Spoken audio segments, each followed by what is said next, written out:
안녕하세요. 책 읽어주는 그녀, 라라입니다. 제가 오늘 소개해드릴 책은 누군가의 성취가 나를 우울하게 할 때입니다. 이 책은 2023년 4월에 출간되어 현재 에세이 분야 신간이자 베스트셀러인 책이에요.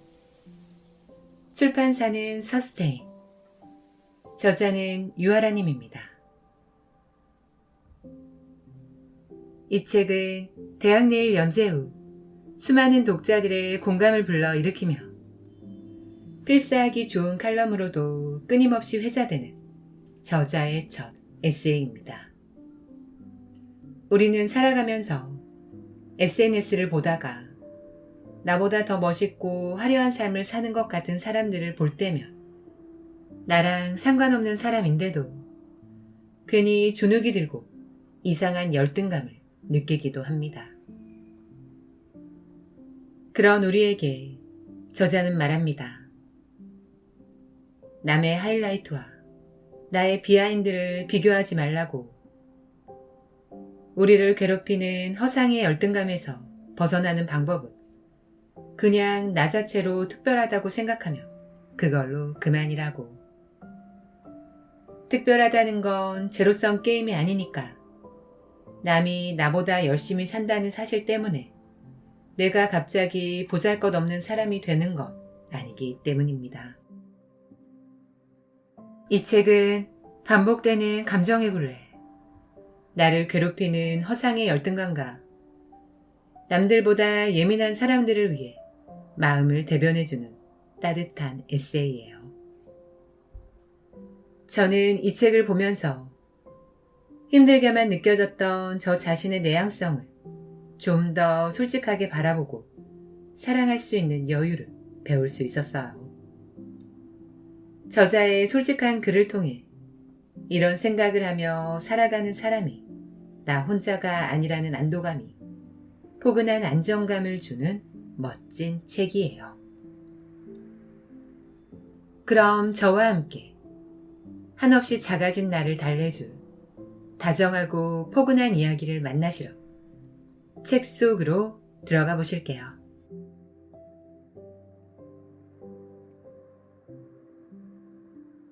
파트 1. 서툰 나를 견디는 연습. 누군가의 성취가 나를 우울하게 할 때.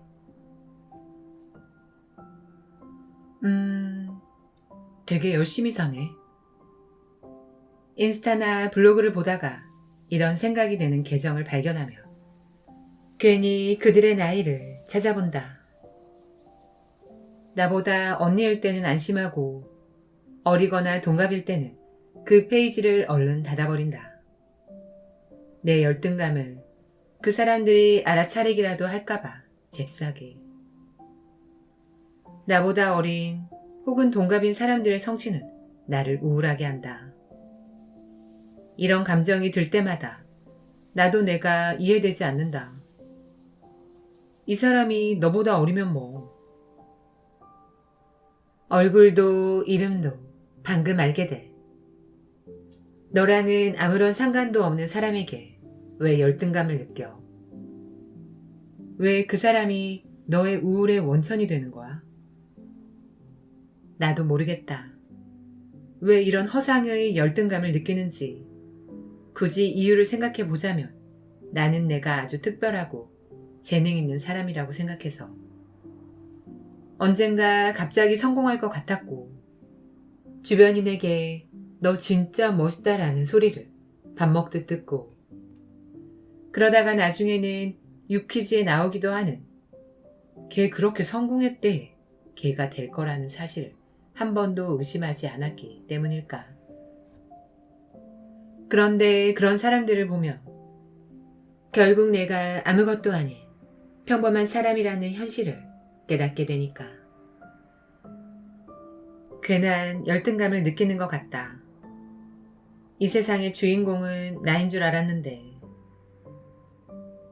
내가 받을 줄 알았던 스포트라이트가 죄다 그 사람한테 옮겨간 것 같달까? 다른 사람들도 다 이러는 걸까? 아니면 내가 음침한 걸까? 모든 사람이 이런 게 아니라면 나의 원인은 공부를 잘했던 학창 시절에서 찾아야 할 것 같다. 나는 늘 성적이 상위권이었고, 그래서 면학실에도 기숙사에도 들어갔고, 선생님들도 나를 좋아했다. 그래서인지 그때부터 난 특별하니까 어찌됐건 성공할 거야 라는 생각이 스멀스멀 자랐을지도 모른다. 근데 현실은 아니었던 거다. 세상에는 주인공이 되려면 갖추어야 하는 요소가 생각보다 너무 많았다. 사회성도 좋아야 하고, 그럴싸한 대학 생활을 위해서는 글도 잘 써야 하고, 패션으로 자기 개성도 나타낼 줄 알아야 한다. 공부 잘하고 친구 많은 것이 평가 기준의 전부였던 19살의 우물에서 빨리 벗어났어야 했는데 나는 그러지 못했다. 그렇다고 이제 와서 내가 특별한 사람이 아니라고 인정하자니 또 반발심이 생긴다.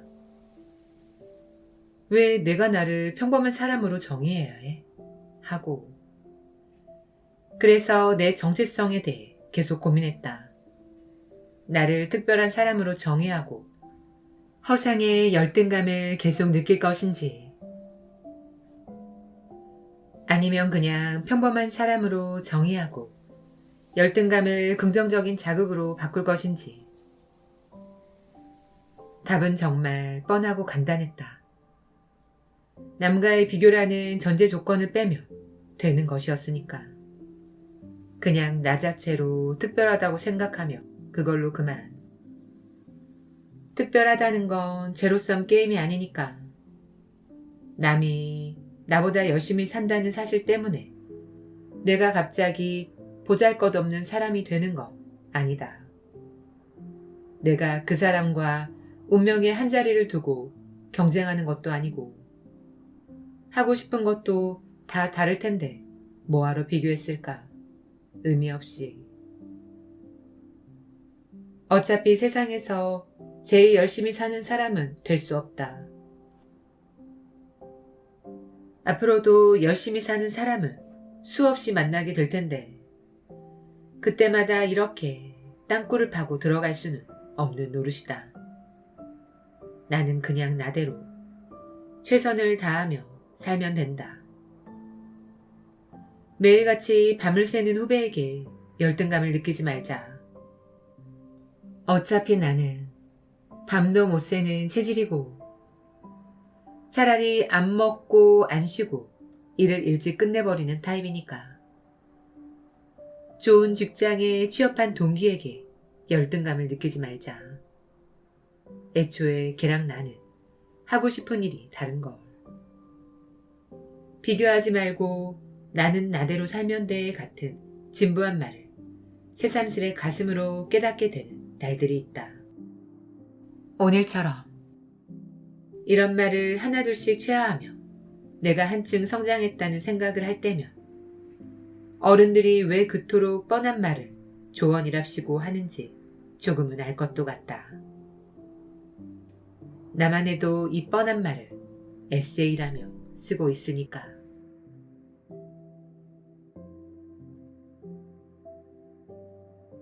파트 2. 느슨하고 적당하게, 하지만 다정하게.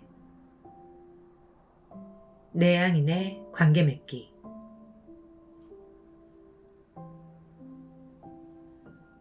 대화를 곱씹어서 힘든 예민한 사람들에게 가치관을 나누고 서로의 영혼을 두드리는 깊은 대화를 나누고자 하는 갈증은 항상 있으면서도 막상 그런 대화를 나누며 내 얘기를 많이 하고 나면 늘 후회한다. 내가 꿈꾸는 세상, 좋아하는 작가,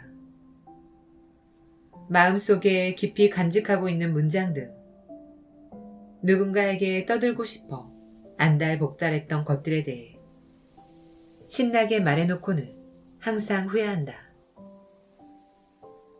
상대방이 나를 너무 감성적이고 투머치한 사람으로 판단할까봐 두려워서 고작 말 몇 마디로 내가 어떤 사람이라고 부정되는 게 겁이 나서 속으로 꽁꽁 감춰두었던 이야기를 주저주절 뱉어내는 내 모습은 대화 다음 날부터 거의 한 달간 시도 때도 없이 머릿속에 자동 재생되며 나를 괴롭힌다. 그러다 문득 이미 지나간 대화와 상황에 대해 지나치게 곱씹고 후회하는 나 자신이 너무 안쓰럽게 느껴졌다. 쓰지 않아도 될 에너지를 낭비하면서 내 마음을 연소시키고 있다는 생각이 파도처럼 밀려온 것이다. 그래서 일명 진지한 대화를 나누고는 싶지만 이불킥 하기는 싫은 예민한 사람들을 위해 우리가 새삼스레 기억해야 할 것을 적어보려 한다. 지난날의 대화가 후회될 때마다 이걸 읽어보며 나 자신 그리고 나와 비슷한 사람들의 정신건강에 도움이 되지 않을까 하는 마음으로다가 첫째, 사람들은 단지 하나의 말, 하나의 취향만으로 내가 어떤 사람인지 단정하지 않는다. 영화 찬실이는 복도 만치의 찬실이가 요즘 자꾸만 신경 쓰이는 김영과 좋아하는 작품에 대해 이야기를 나누는 장면이 나온다. 오즈 야스지로의 동경 이야기가 얼마나 대단한 영화인지 신나게 떠드는 찬실이에게 김영은 자신은 이제 점점 더 재미있는 영화 크리스토퍼 놀란의 영화가 좋다고 말한다. 찬실이는 기가 차는 웃음을 지으며 이렇게 말한다. 놀란? 그런 영화 좋아하는구나. 그날 이후 찬실이 산책하려는 곳에 같이 가도 되겠냐고 묻는 김영에게 찬실은 괜히 틱틱대며 이렇게 말한다. 크리스토퍼 놀란 영화 좋아하는 사람은 가도 별로일 것 같은데. 그러자 김영은 이렇게 말한다.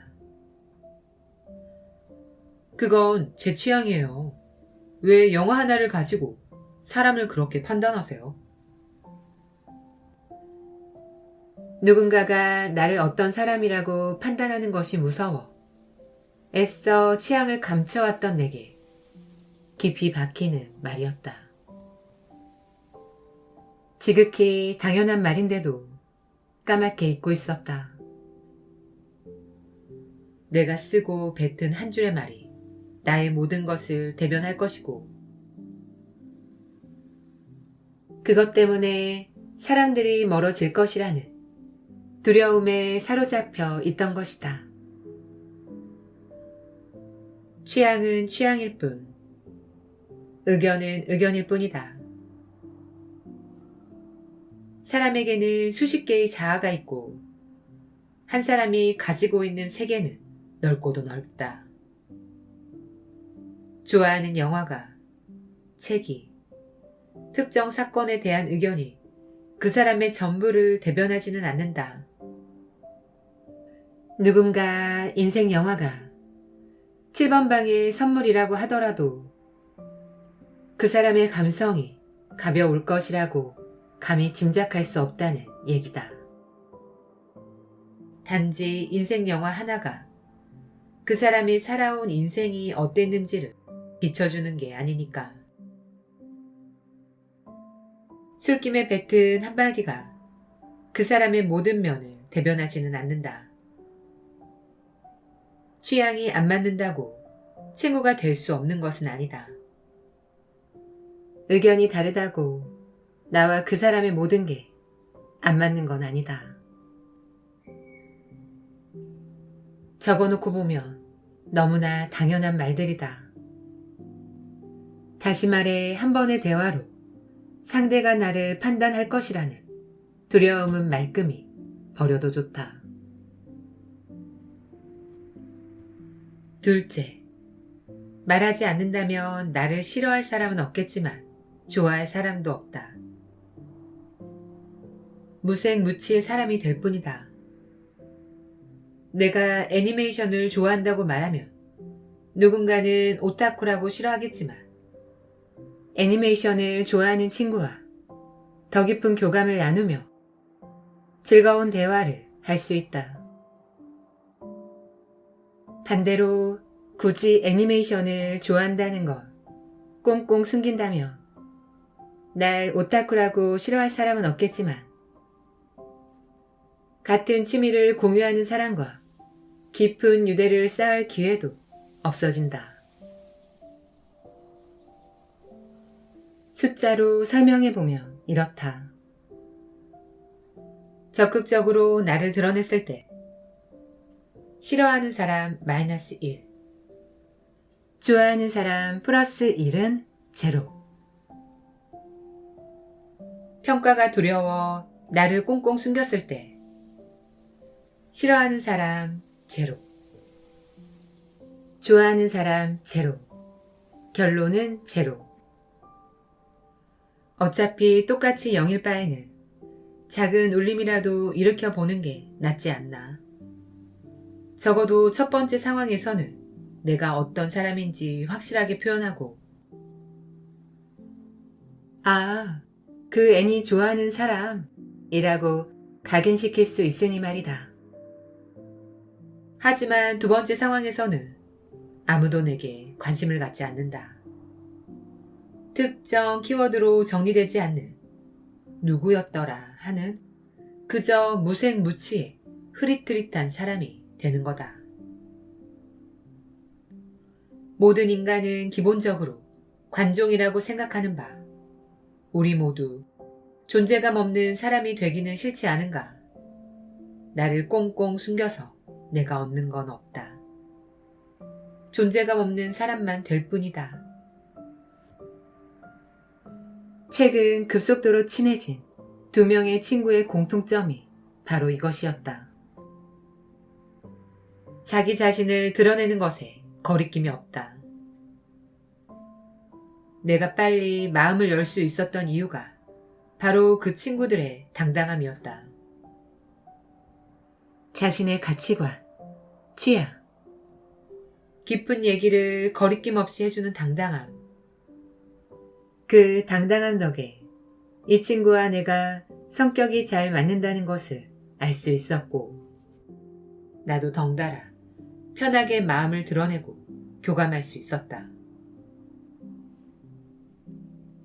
이 친구들이 나처럼 자신을 꽁꽁 숨기는 사람이었다면 애초에 얘랑 뭔가 통하는 게 있네, 혹은 대화가 잘 통한다라고 느낄 일도 없었을 거다. 짝사랑은 암살이 아니다. 들켜야 시작한다는 우스갯소리처럼 관계도 마찬가지 아닐까. 우선 내가 어떤 사람인지 들켜야 관계가 창조된다. 여하튼 그동안 나는 누군가에게 평가받고 관종이라고 낙인 찍히는 것이 두려워 최대한 튀지 않으려고 애를 써왔다. 하지만 이제 생각해보면 왜 굳이 나를 매력적이지 않은 사람으로 만들었나 후회가 된다. 나를 마음껏 드러내고 평가를 두려워하지 말자. 10명이 있으면 그중 7명은 내게 관심이 없고 2명은 날 싫어하고 1명은 나를 좋아한다라는 말도 있지 않은가. 싫어할 사람은 싫어하고 좋아할 사람은 날 좋아한다며 날 좋아하는 그 1명과 더 많은 것을 공유하고 깊은 유대를 쌓는 게 낫지 않을까. 그러려면 나에 대해 많이 말해야 한다.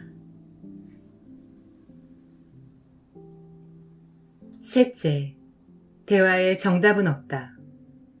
곱씹기 금지. 지난날의 대화를 곱씹으며 가장 많이 하는 짓은 그렇게 대답하지 말고 이렇게 말할 걸. 더 좋은 대답은 뭐였을까? 를 계속 되뇌이는 것이다. 누군가 나에게 좋아하는 작가를 물어봤을 때 백수린 말고 헤르만 헤세라고 대답할 걸. 백수린을 가장 좋아하긴 하지만 헤르만 헤세가 더 유명하니까 대화를 매끄럽게 이어갈 수 있지 않았을까.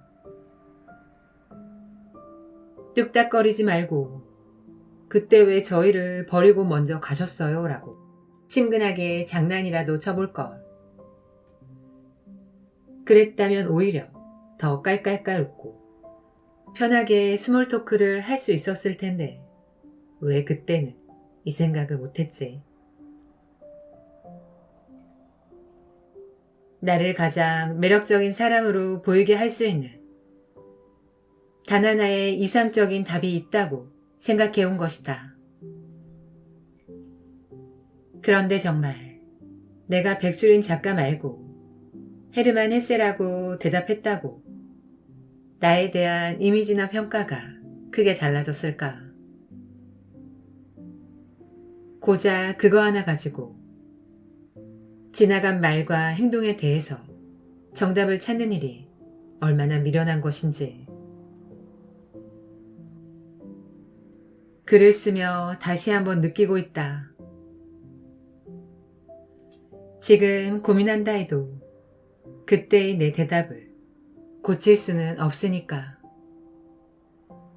그리고 무엇보다도 대화에는 정답이 없다. 소개팅도 아니고 모두가 나를 좋아하게 만들어야 하는 도전 과제도 아니고 나는 그냥 솔직하게 편안하게 내 얘기를 하면 되는 것이다. 물론 좀 더 재미있는 재치 있는 답변은 존재하겠지만 모든 상황에서 그런 답변을 내놓을 수는 없는 것이다. 50개의 대화가 재미있었다면 또 다른 50개의 대화에서는 좀 진지하고 재미없을 수 있는 거 아닌가? 그동안 나는 자신을 있는 그대로 보여주기보다는 어떤 이미지를 가진 사람으로 억지로 꾸며내고 있었기에 이 세 가지 모두 어려웠다. 말 그대로 알맹이를 보여주기가 두려워서 껍데기를 아주 크게 부풀리는 사람이었던 거다. 이제 그런 짓은 그만하기로 했다. 조금 진지하고 괴짜스러운 나의 알맹이를 편하게 보여줄 것이다. 그런 나를 유별나다고 생각하는 사람도 있겠지만 그 중에는 분명 나를 좋아하는 사람도 생길 테니까. 내 취향과 말과 그냥 나의 존재 자체가 누군가에게 아주 작은 울림이라도 주고 그로 인해 나라는 사람이 더 궁금해진다면 그것만큼 내게 좋은 일이 어디 있겠는가. 내성적이고 진지하고 예민하지만 대화가 좋은 이들이여, 우리 마음껏 말하고 곱씹지 않으며 살아봅시다. 어제의 대화를 고찰하며 이불킥 중인 사람 올림.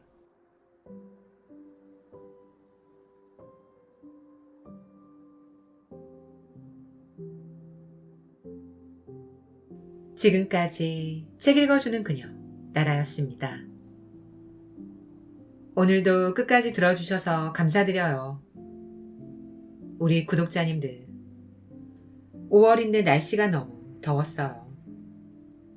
저도 작업하는데 에어컨을 처음 켰습니다. 올여름도 무척 더울 것 같아요. 그래도 저는 여름을 좋아합니다.